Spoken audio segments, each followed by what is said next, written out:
나 근데 스케치 유저인데 이렇게 스케치를 이렇게 까도 되는지 잘 모르겠네요. 안녕하세요 여러분, 아미TV입니다. 오늘은 이 요즘 많이 언급되는 툴이죠. 피그마에 대해서 알아보려고 합니다. 피그마는 스케치나 포토샵, XD와 같이 UI를 그릴 수 있는 툴이고요. 프로토타이핑도 가능합니다. 데스크탑 앱도 있지만 기본이 웹 베이스 툴이라서 인터넷만 있으면 어떤 환경에서든 작업이 가능합니다. 제가 한 2년 전쯤에 이 피그마로 갈아탈까 하다가 그때 당시만 해도 한국에는 유저분들이 많이 없으셨던 걸로 기억하는데 요 근래 들어서 이 피그마 유저분들이 꽤나 많아졌다는 걸 알게 되었어요. 그래서 다시 한번 피그마를 살펴봤습니다. 참고로 저는 스케치를 한 3, 4년 정도 써왔고요. 그간 써왔던 스케치의 기능이나 그리고 제가 경험했던 것들을 토대로 제가 직접 정리한 피그마가 스케치보다 나은 5가지를 오늘 말씀드리려고 합니다. 첫 번째, 프로젝트 관리가 툴 안에서 가능합니다. 이건 제가 1인 디자인 기업이라서 조금 더 편하게 느끼는 장점일 것 같기도 한데요. 저는 여러 팀이나 개인분들이랑도 작업을 많이 하는데요. 보통 저의 작업 환경은 로컬 폴더에다가 팀별로 혹은 개인별로 프로젝트 폴더를 만들어서 관리하고 있습니다. 또 제가 집에 있는 아이맥에서 작업을 하다가 밖에 나가서 맥북을 사용할 때는 꼭 나가기 전에 파일이 동기화가 되었는지 확인을 하고 나가야 합니다. 이게 제가 기존에 작업을 하고 있는 환경이고요. 피그마에서는 저의 작업 환경이 이 피그마 툴 안에서 모두 움직일 수 있도록 되어 있더라고요. 네, 피그마이고요.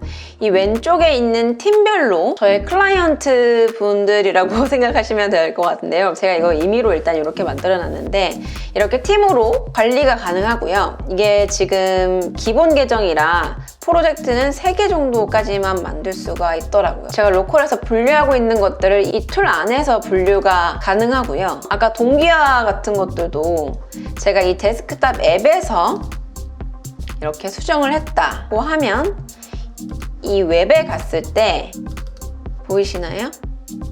이렇게 바로 동기화가 되어 있습니다. 집에서 작업을 하다가 바로 뛰쳐나가서 다른 환경에서 작업을 하더라도 기존에 작업했던 파일을 그대로 사용할 수가 있습니다. 이 바로 동기화가 돼서 다른 조치를 할 필요가 없는 거죠.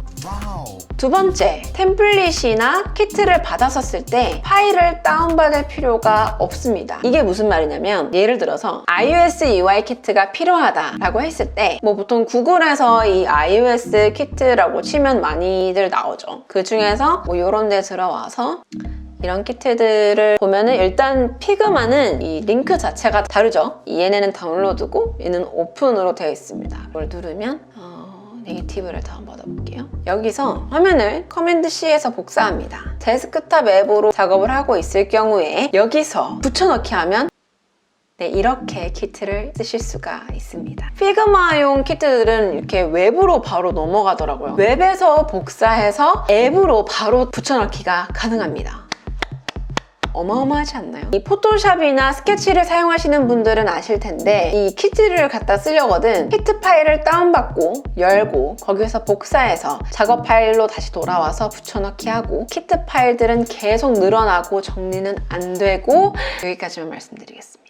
세 번째, 아이소메트릭 뷰 제작이 가능합니다. 아이소메트릭 뷰가 뭐냐면 이거 많이 보셨죠? 이런 뷰를 아이소메트릭 뷰라고 합니다. 이 부분 같은 경우에는 화면을 그리는데 보통 필요 없을 것 같은데요 라고 하실 수도 있는데 저 같은 경우에는 스케치로 포폴도 많이 작업을 해왔어요. 근데 포폴에 이런 목업들이 많이 들어가잖아요. 이 스케치로 작업을 할 때는 스케치 아이소메트릭이라는 플러그인을 제가 사용을 해서 제작을 했는데 플러그인을 설치를 해서 이러한 뷰를 제작을 했었어야 됐습니다. 근데 피그마에서는 다른 설치 없이 이 툴 안에서 제작이 가능한데요. 우선 제작할 뷰의 엘리먼트들을 모두 이 스케일로 지정해 줍니다.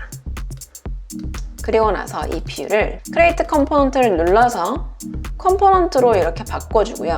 얘를 복제해줍니다.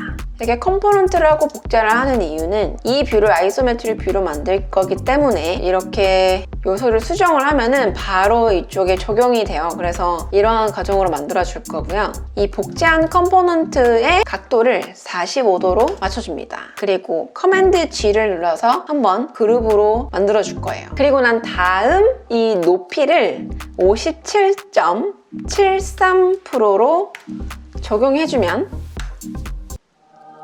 자, 이렇게 제작이 가능합니다. 그러니까 뭐 사실 이게 대단한 작업이 아닐 수도 있는데 제가 이번에 좀 깨달은 거는 스케치가 생각보다 플러그인에 많이 의존하고 있는 것 같아요. 예전에는 뭐 플러그인도 되게 다양해서 한 툴 안에서 되게 많은 기능을 사용할 수 있을 것 같은 느낌이 들었었는데 이 몇 년을 써보니까 아직도 스케치는 약간 알맹이만 남아있는 듯한 약간 그런 느낌이어가지고 네, 그런 아쉬움이 있더라고요. 네 번째, 실시간 편집, 코멘트 추가 기능 등으로 협업을 매우 용이하게 합니다. 피그마의 그 협업 기능은 피그마 자체에서도 되게 내세우는 기능 중 하나인데요. URL만 상대방에게 던져주면 그 상대방은 시안을 편집할 수도 있고 코멘트를 달 수도 있습니다. 상대방이 코멘트를 달면 이렇게 친절하게 배지까지 달리는데요. 컨퍼런스 콜 기능이 있으면 더 좋을 것 같아요. 얘기를 하면서 이건 어떨까요? 저건 어떨까요? 하고 같이 수정을 하면 더 좋을 것 같아서 혹시 이 기능이 있는 건가요? 있다고 알고 계신 분은 댓글 달아주시면 감사하겠습니다. 네, 이 스케치에서도 이 비스무리하게 이용이 가능한데요. 이 클라우드를 사용을 해서 이 피그마의 협업 기능을 비슷하게나마 사용을 하실 수가 있습니다. 근데 약간 이상한 게 제가 스케치 유저임에도 불구하고 클라우드를 사용을 하거든 다시 가입을 해야 하더라고요. 왜지? 상대방에게 마찬가지로 URL을 전달을 해주고 상대방은 코멘트 추가, 도큐멘트 다운로드, 라이브러리 사용이 가능합니다. 편집은 안 되더라고요. 이 편집이 안 되는 게 스케치랑 피그마랑 차이점이라면 좀 차이점인데 사실 이 차이점이 큽니다. 자, 스케치랑 다시 한번 비교를 해볼게요. 카피라이터가 문구를 수정해야 한다고 했을 때 스케치는 카피라이터가 아까 말씀드린 클라우드 URL을 받아서 옆에 코멘트란에다가 수정할 문구들을 작성합니다. 클라우드에서는 코멘트 위치를 잡아줄 수가 없던데 혹시 이거 알고 계신 분도 저한테 좀 알려주실 수 있을까요? 저는 못 찾았어요, 그 기능을. 디자이너는 이 코멘트를 확인한 다음 디자인 시안 파일에다가 다시 문구들을 기입해 넣습니다. 이 제가 설명하는 것부터가 복잡하죠. 피그마는 이 카피라이터를 제가 피그마에만 초대를 한다면 디자이너가 전달한 URL을 열어서 편집만 하면 디자인 시안에 바로 적용이 가능합니다. 그러니까 좀 쉽게 말씀드리자면 카피라이터가 디자인 시안 파일에 직접 접근을 해서 편집이 가능하다라는 뜻이죠. 스케치 같았으면은 뭐 설치를 해야 한다거나 이러한 과정이 필요했을 텐데 피그마는 웹에서도 접근이 가능하기 때문에 이러한 형식으로도 협업이 가능합니다. 만약 이렇게 편집을 하다가 파일에 문제가 생겼다. 이 피그마에서는 이 버전 컨트롤 기능도 되게 잘 돼 있어요. 그래서 문제가 생겼다라고 할 경우에 예전 버전으로 다시 원상 복구가 가능합니다. 아, 나 근데 스케치 유저인데 이렇게 스케치를 이렇게 까도 되는지 잘 모르겠네요.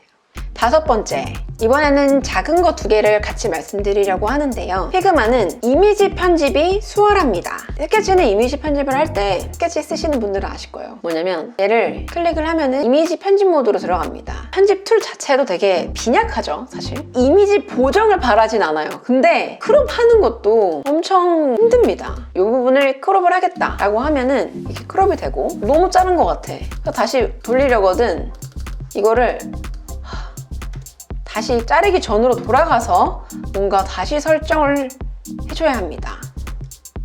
그리고 여기서 더 이상 수정을 할 수가 없어요. 그리고 이 요술봉은 왜 있는지 진짜 모르겠어요. 이거를 왜 여기다 저는 이거 혹시 되게 활용 잘 하시는 분 계신가요? 이거를 제대로 써본 적이 없는 것 같아요. 그러니까 이미지를 크롭을 하려거든 저는 항상 마스크를 씌워가지고 크롭을 했기 때문에 네, 어쨌거나 이렇게 불편합니다. 근데 피그마 같은 경우에는 기본으로 제공해주는 옵션이 Fill, Fit, Chrome, Tile 이렇게 네 가지가 있는데 크롭을 해볼게요. 일단 뭔가 느낌부터가 다릅니다. 여기서 상하 좌우로 이렇게 편집이 가능하고요. 너무 자른 것 같아 라고 할 경우에 이렇게 다시 편집이 가능합니다. 이 내가 만들어 놓은 틀에서 이미지를 어떻게 보여줄 것인가에 대해서 옵션도 여러 가지로 설정을 할 수가 있습니다. 네, 이런 식으로 이미지를 편집할 수가 있습니다. 이게 사실 별거 아닌데 스케치 쓰시던 분들은 진짜 많이 공감을 하실 거예요. 그리고 두 번째, 우측 패널의 가독성이 훨씬 좋습니다. 스케치를 한번 다시 봐볼게요. 스케치 같은 경우에는 이렇게 보시면 엄청나게 많은 패널들이 한꺼번에 보이고 있습니다. 사실 프로토타이핑을 이용할 경우에 이 패널들이 더 많아져서 한참 찾습니다. 피그마 같은 경우에 이렇게 디자인, 프로토타입, 코드 이 분류되어 있는 게 가독성을 높이는 데에 한몫한 게 아닐까. 네, 이렇게가 제가 경험한 피그마가 스케치보다 나은 점 5가지였는데요. 저는 이 피그마를 헤비하게 지금 사용하고 있진 않아요. 그럼에도 불구하고 이렇게 괜찮은 점들을 많이 발견을 했습니다. 좀 더 사용을 해봐야겠지만 어쨌건 제가 경험한 것들은 괜찮네요. 괜찮은 것 같습니다. 혹시 제가 말씀드린 것 중에 이거 스케치에서도 되는 기능들인데요? 라고 하는 것들이 있으시다면 제가 스케치를 그동안 허투루 사용했던 걸로.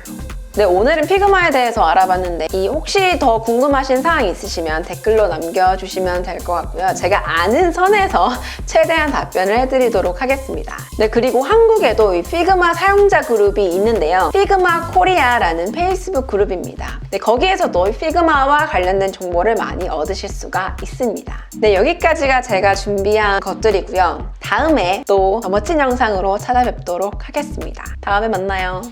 안녕. 안녕.